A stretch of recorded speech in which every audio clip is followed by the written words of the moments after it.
Então, muito boa tarde. Quero saudar antes de mais e agradecer o convite, Excelentíssimo Senhor Presidente da Academia de Marinha, Almirante Vidal Albreu, e na pessoa de Vossa Excelência, eu saúdo toda a Academia em todos os seus órgãos e representantes, saúdo o Excelentíssimo Senhor Vice-Chefe de Estado-Maior da Armada, os Excelentíssimos Senhores Ex-Chefes de Estado-Maior da Armada, Senhores Almirantes, peço perdão se me esqueço de alguma referência, em particular, minhas senhoras e meus senhores. Antes de entrar ou antes de mergulhar no texto que preparei, gostaria de partilhar convosco um pouco o contexto e as razões que nos levaram à escolha do tema. A esperança. E tem a que ver com o facto de que no próximo ano, 2025, se celebrar o Jubileu.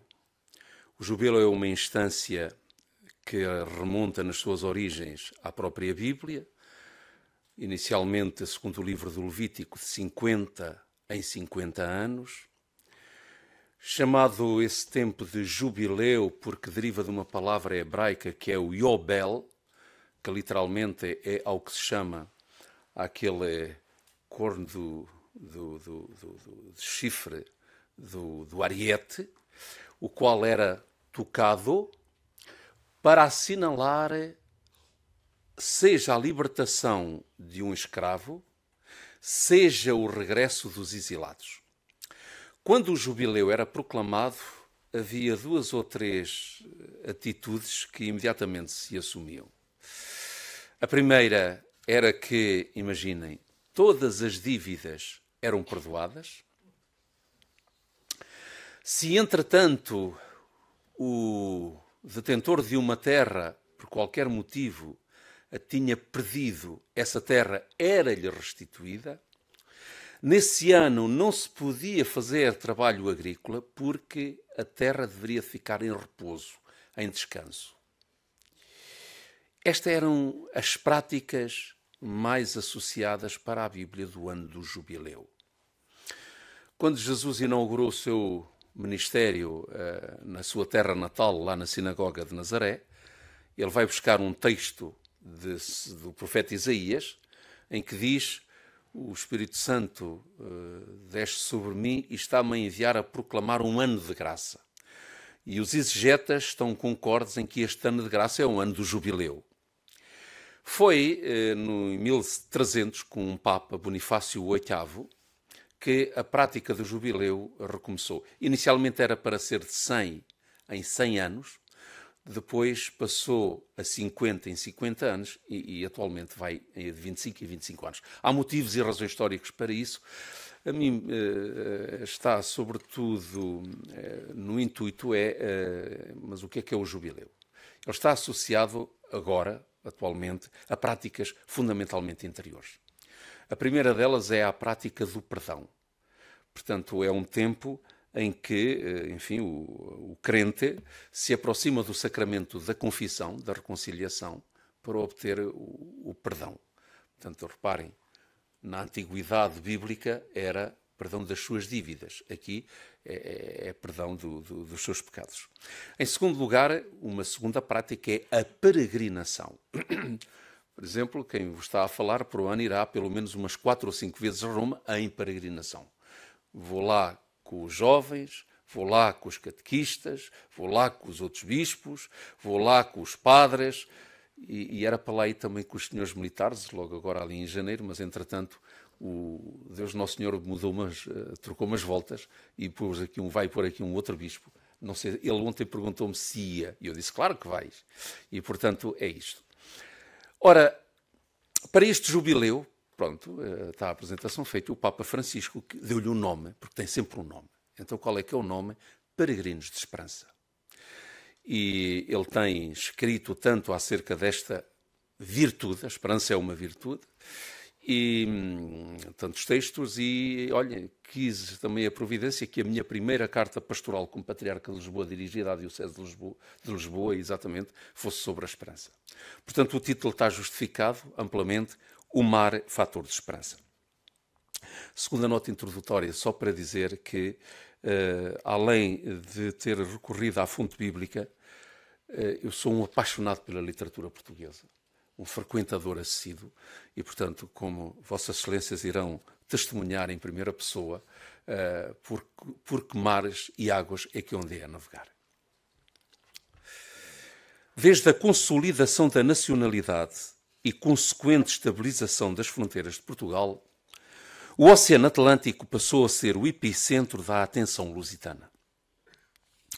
É um fator contextual que, contudo, se tornou muito mais que apenas uma eventualidade geográfica. Tornou-se uma oportunidade e, mais que isso, um fator da identidade de Portugal.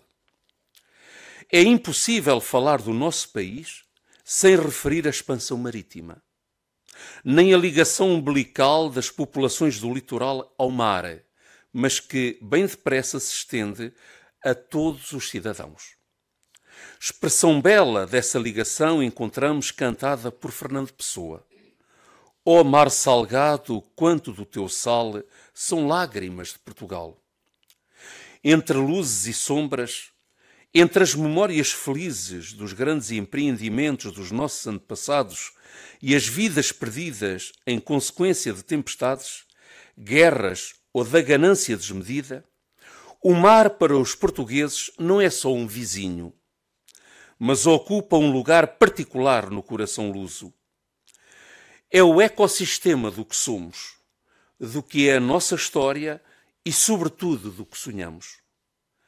Este substrato humano e humanizador da relação com o mar sedimentou em muitos dos nossos poetas. É um brevíssimo itinerário por alguns nomes desse património literário que quero aqui, pois, propor-vos. E o primeiro é o António Nobre. Viveu desde ou entre 1867 e 1900. O primeiro nome sobre o qual me queria deter é o poeta António Nobre. Natural do Porto, da segunda metade do século XIX, encontra-se entre a promessa e a realidade, produzindo em vida uma única obra intitulada Só. Após a publicação deste livro, escreveu de forma crítica e incisiva: não devo ao meu país glorioso e lindo senão o acaso do nascimento. E com o parto do Só, mais uma vez vi que a literatura portuguesa é uma costa de África de penas, lutas, horrores. O título da obra evidencia por si o estado da alma do autor, mas também o seu próprio estilo, sinalizado no seu narcisismo lírico. Este narcisismo, que fundamentou a sua atitude geral, conduziu aos estados de espírito que traduz na sua poesia. A tristeza e a melancolia voltam-se também para a sua consideração do mar, particularmente revelado no poema Adeus. Esta melancolia é uma tradução especial daquele sentimento que os portugueses têm em relação ao mar enquanto lugar das vitórias e da fama, mas ao mesmo tempo lugar perigoso, onde se declina de forma especial nas 1001 formas a palavra saudade. Não por acaso seja uma forma de despedida a que o autor escolhe para intitular este poema e ao mesmo tempo pontuar toda esta peça. O mar é aquele onde o poeta parte em viagem e em que o tempo adquire uma nova dimensão. Cito: adeus. Na ausência, meses são anos, dias são meses, que aí são ais. No entanto, é ao mesmo tempo o mar que marca a memória dos portugueses. Não só os antepassados mais longínquos, mas para o autor todos, mesmo os seus descendentes mais próximos. Ó mar antigo dos portugueses, ó mar antigo dos meus avós, escreve ele. António Nobre revela-se um autor que sabe traduzir os sentimentos profundos das pessoas. Aquela melancolia é, ao mesmo tempo, vida que acontece. Por isso, o lugar tão central que dá à oração na sua poesia. Enquanto rezas, fio na roca, o linho branco do nosso amor.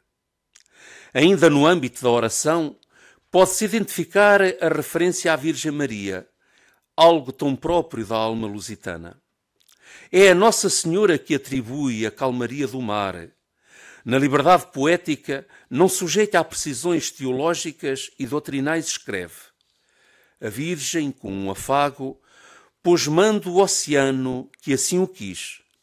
O mar, agora, parece um lago. Por outro lado, o mar é mais que apenas uma realidade geográfica.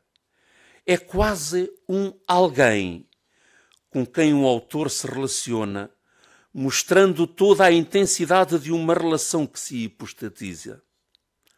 Há mesmo uma competição com o próprio mar, por exemplo, quando ele questiona: adeus, mar, quero que me respondas. Águas tão altas, dizei, quais mais salgadas? As vossas ondas. Quais mais salgadas? As vossas ondas. Ou as que eu choro, que eu chorarei. O mar surge assim como o ecossistema da dúvida, mas também da expectativa. O autor faz desfilar diante de nós a esperança e o sofrimento. De forma particular, António Nobre faz emergir a noção da morte. Aqui cruza-se o título do poema Adeus com a experiência da contingência e da finitude, em que a fé em Deus se torna a única referência. Adeus, já faltam os mantimentos. Falta-nos água, falta-nos luz. Morrer à lua sem sacramentos. Morrer à lua sem sacramentos. Morrer tão novo. Jesus, Jesus. A experiência da contingência é a que mais marcadamente surge da relação com o mar. Diante das forças da natureza, o ser humano faz a experiência da sua fragilidade, da sua corporeidade e da transitoriedade de tudo. Nobre transporta aquela noção de perigo tão própria de épocas em que os meios tecnológicos não eram tão avançados como hoje, mas também nos nossos dias. A força do mar continua a produzir respeito e temor. A contingência é, por assim dizer, a verdade filosófica que o mar mais suscita na perspectiva deste autor. O mar é reconhecido e sublinhado como o lugar da abertura ao desconhecido. Mas um desconhecido que não é perdido. É o lugar onde o que se tem no interior se manifesta, traz amparo, realiza uma companhia. Em Nobre há, e quero sublinhar isso, uma ligação emocional com o mar, uma ligação que vemos testemunhada em tantas comunidades pescatórias do nosso litoral. Sociabilidades profundamente matriarcais, pois os homens estavam no alto mar, crepitam nas contas dos seus terços a dor, a angústia, a saudade, mas sobretudo a esperança. Tem a capacidade de colocar em poesia aquela despedida, aquele adeus que funda a saudade tipicamente portuguesa. Com base nas considerações elaboradas, podemos considerar-nos em posse de uma gramática que nos remete para a insistência do Papa Francisco quando refere que vivemos não tanto numa época de mudança, quanto numa mudança de época. Por isso, estamos num tempo inaugural onde o novo, o que se explicita com o epíteto do foi ou é a primeira vez, fazem já parte do nosso cotidiano. Surgem novos paradigmas, assim como padrões nunca antes ventilados, tornam-se referências na atualidade. E a verdade é que têm sucedido factos nos últimos anos, como por exemplo a pandemia, como a guerra, seja na Ucrânia, seja no Médio Oriente, que vieram e estão a dar um contributo acelerador da transição epocal em curso. No ponto em que estamos, ainda é difícil discernir com clareza e detalhe os contornos deste novo tempo que está a emergir. constituindo, por isso, um desafio inadiável a questão de perceber o atual contexto, onde situar a ação e o desenvolvimento de cada uma das instâncias que pertencem à sociedade. Mas mais importante do que isso, é perceber que este novo tempo, por enquanto híbrido, fluido, sem contornos bem definidos, ele requer uma identidade, requer um rosto. E aí, se permitem-me, excelências, entramos nós, cada um de nós. Que configuração dar ao novo tempo? A minha resposta, ou a minha proposta, em sintonia com o Nobre, em sintonia também com o Papa Francisco, é que essa configuração, essa identidade, tem de ser de esperança. Permitam-me esta achega típica de um bispo. O tempo presente e o tempo futuro ou é um tempo de esperança ou não é. A propósito, evoco aqui o quanto o cristianismo imprimiu um projeto e uma avaliação da história que, entre as suas diferentes relevâncias, plasmou o próprio Ocidente como cultura e como sociedade, assente na consideração de que o passado foi o tempo do pecado. O que é presente é o tempo da redenção, da construção, do envolvimento, e o futuro é sempre visto no horizonte do cristianismo como o tempo da salvação. Esta estrutura, que olha para o presente como apelo à participação e empenho e contempla o futuro como plenitude positiva, é esse o rosto da esperança. Por um lado, e por outro lado, impactou de cristianismo toda a cultura e sociedade ocidental.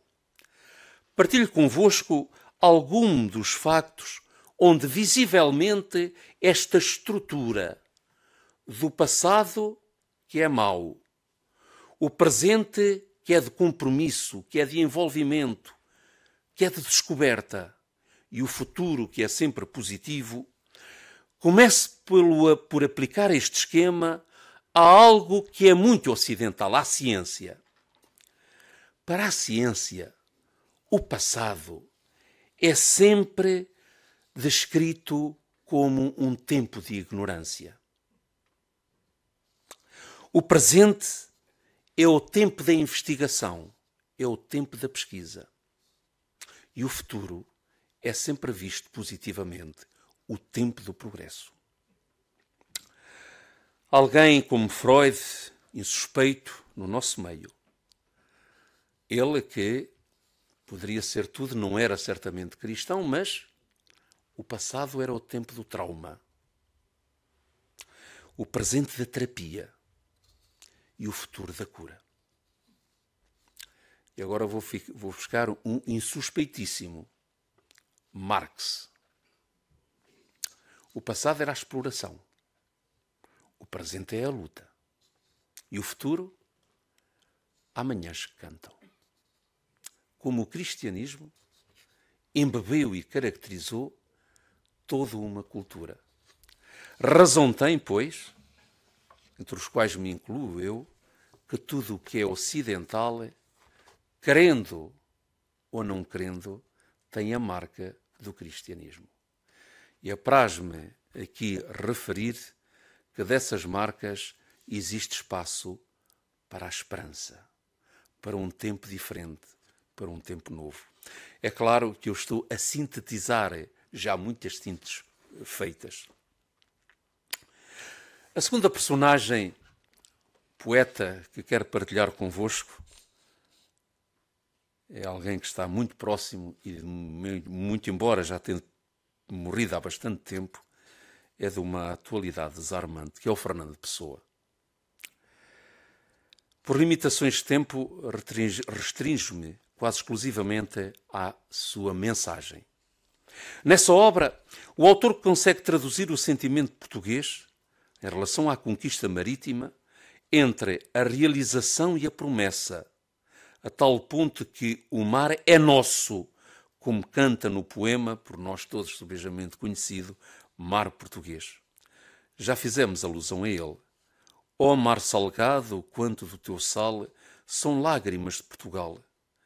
Por te cruzarmos, quantas mães choraram, quantos filhos em vão rezaram, quantas noivas ficaram por casar, para que fosses nosso, ó mar. O mar em pessoa é sempre um elemento que convida à superação, quer seja dos limites exteriores, quer dos limites interiores. Não há uma atitude passiva diante do mar, mostrando o sentido da esperança, algo a construir hoje. Por isso, o mar é o complexo entre o perigo e a bem-aventurança. Valeu a pena? Tudo vale a pena se a alma não é pequena. Quem quer passar além do bujador tem que passar além da dor. Deus ao mar o perigo e o abismo deu, mas nele é que se espelhou o céu. Esta tensão entre o perigo e o céu burila a identidade portuguesa. É tão assim que podemos afirmar que é na relação com o mar que Portugal ganha a sua identidade. Que jaz no abismo sob o mar que se ergue. Nós, Portugal, o poder ser, que a inquietação do fundo nos soergue, o desejar poder crer.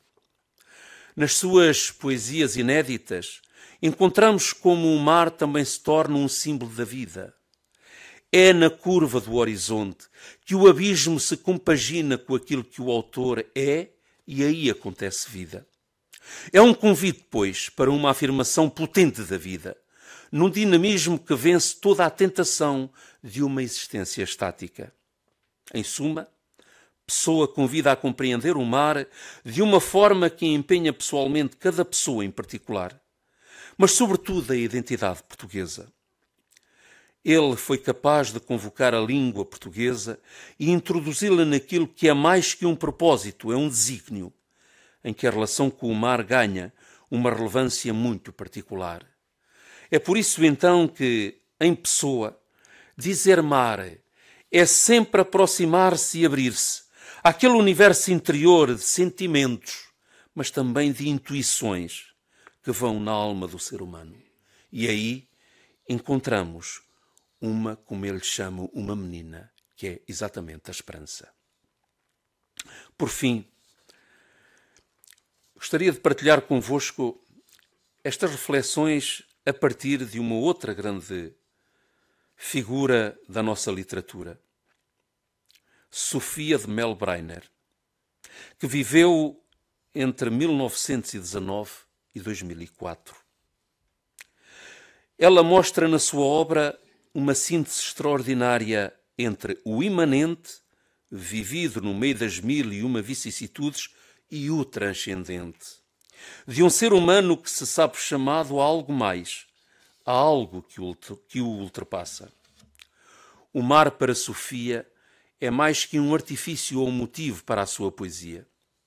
Diz respeito à sua própria vida e, sobretudo, ao seu destino, como ela mesma afirma no poema Inscrição. Quando eu morrer, voltarei para buscar os instantes que não vivi junto do mar. O mar indica um espaço geográfico, mas sobretudo o lugar da liberdade e da memória. Deste modo, o mar é o lugar de que Sofia necessita para ser plenamente ela própria. Só no mar encontra-se plenamente. Por isso necessita de todos os momentos da sua existência junto do mar. Neste sentido, a poetisa recorre a uma categoria teológica para escrever o significado do mar. É algo da ordem do miraculoso, como se vê no poema Mar Sonoro. Mar sonoro, mar sem fundo, mar sem fim. A tua beleza aumenta quando estamos sós, e tão fundo intimamente a tua voz. Segue o mais secreto bailar do meu sonho. Que momentos há em que eu suponho seres um milagre criado só para mim. Na categoria do milagre, o mar torna-se algo que só se capta na contemplação. É necessário um novo olhar e, muito provavelmente, um novo coração para compreender o valor do mar. É neste sentido que Sofia é de certa forma profética, porque arranca a consciência dos seus leitores de uma visão puramente mecanicista da natureza do mar ou uma perspectiva utilitarista para se abrir à contemplação. Aquela capacidade de espanto que só se declina plenamente através da categoria do miraculoso. Só o espanto, noção tão importante para a filosofia clássica, é capaz de traduzir o que é o mar num misto entre mistério e medo. E se me permitem fazer aqui uma parêntese para evocar como Sofia, a propósito do mar, se aproxima muito de Péguy, esse outro poeta francês. Ele a propósito da esperança. Péguy tem um poema maravilhoso em que coloca nos lábios de Deus a seguinte narrativa. Eu, diz o Senhor Deus, não me surpreendo com a fé nos homens, não me surpreendo com a caridade, mas surpreendo-me com a esperança. Porquê?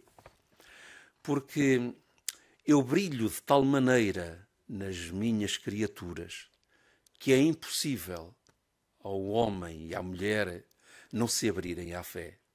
Não me surpreende nem espanta, por isso, a fé da humanidade. Também não me espanta nem surpreende a caridade e o amor, porque o ser humano é de tal maneira frágil e débil que só consegue vencer e contornar a existência e as suas dificuldades amando e deixando-se amar. Não me surpreende, por isso, o amor. Aquilo que me espanta e surpreende é a esperança.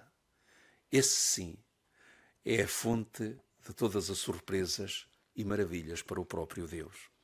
E achei interessante como, quando Sofia fala do mar e das suas conotações e dimensões, como se aproxima deste brevíssimo poema que eu aqui apenas evoquei de memória, do Péguy.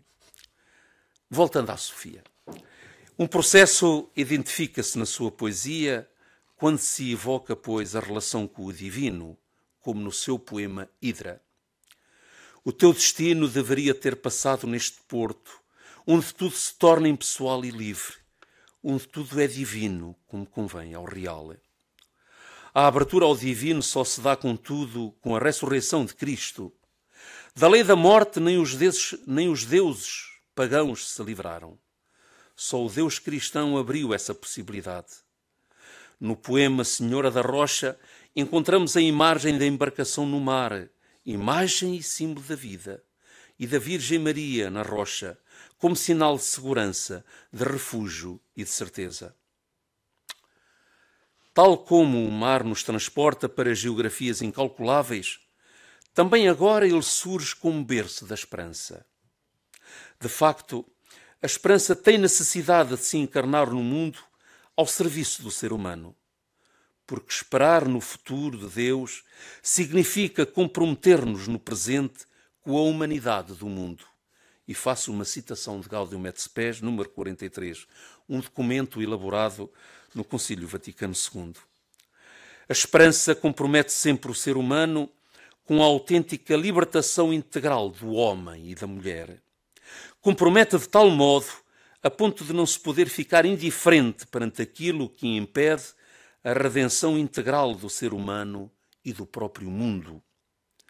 A esperança é compromisso, é o rosto da camaradagem, essa comunhão perfeita. É uma resposta ao amor de Deus, que alcança a perfeição no próprio amor de Deus pela humanidade. Assim, o amor é a aspiração mais profunda do ser humano. Quando esta aspiração é vivida como doação sincera de si, leva o ser humano à sua plenitude. Uma plenitude que está na doação do próprio ser. Isto requer, pois, fazer da existência um caminho para os valores. O amor é a aceitação da graça, a tal ponto que só no amor se realiza a resposta definitiva ao dom da vida.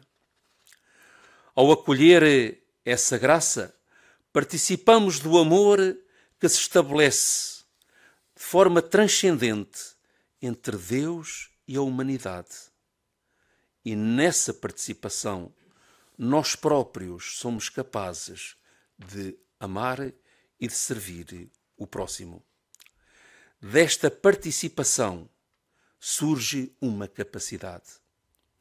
E quando nós, então, na esteia de Sofia, de Nobre, de Pessoa e da própria Escritura, nos deixamos participar daquilo que é o desígnio e a vontade de Deus para a humanidade e que se sintetiza na atitude e na obra da esperança, nós próprios nos tornamos obreiros de esperança.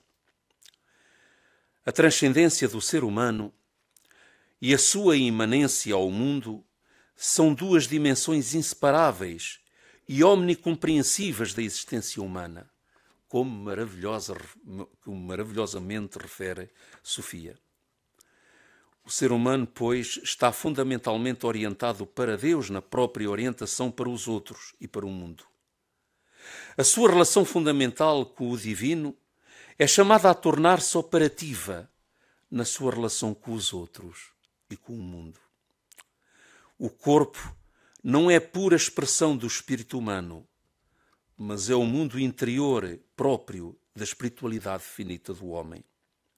Na própria consciência do ser humano estão incluídas e já anunciadas tanto a sua transcendência como a sua imanência, a sua orientação a priorística para o divino e a sua inclinação igualmente a priorística para a comunidade humana e para o mundo.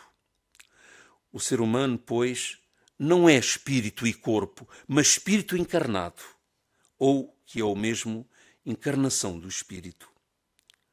O ser do homem é um ser chamado a fazer-se, a ser mais que si mesmo, mediante as decisões da sua liberdade, da sua indivisível relação com Deus, aos outros e ao mundo.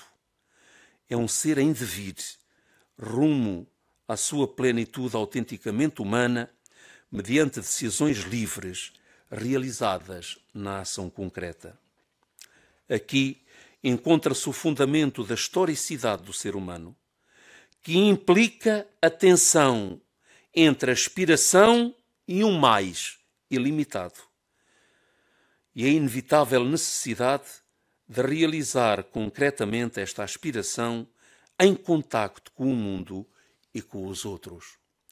É por isso, então, que a esperança, na esteia dos autores por nós analisados, não é apenas uma virtude que permanece ao nível de atitude sentimental ou ao nível de atitude sem mais. É por isso, então, que ela se materializa em ação. Ela se encarna na história.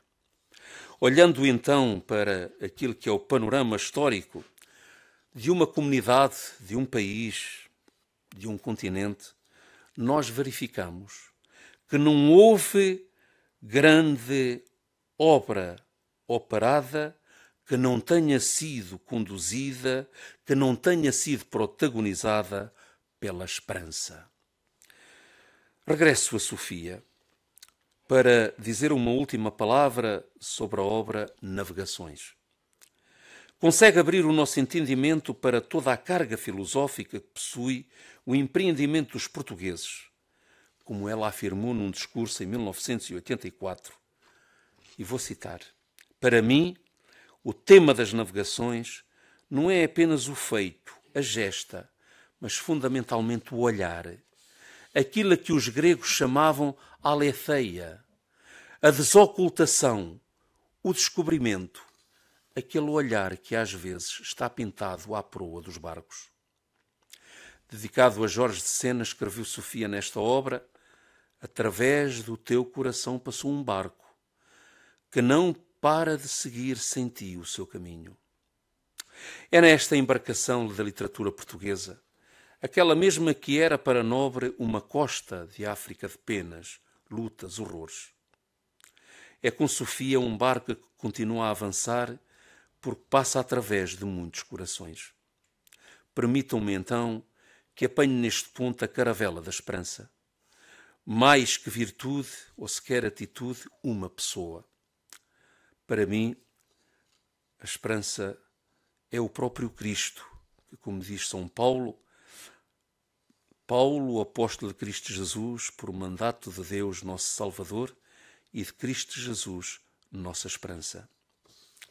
Gostaria apenas, e antes de passar à conclusão, de evocar aqui uma obra que todos nós conhecemos, pertence ao José Saramago, A Jangada de Pedra.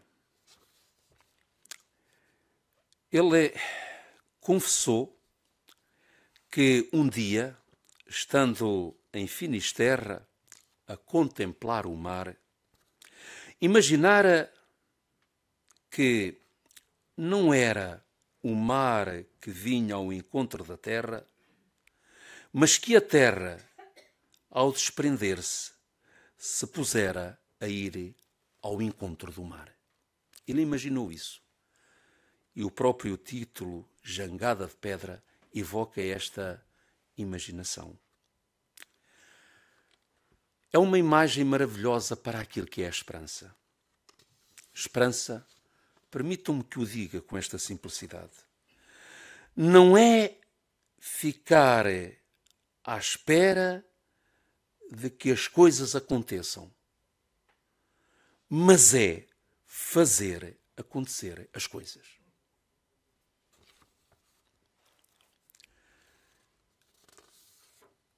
Concluo.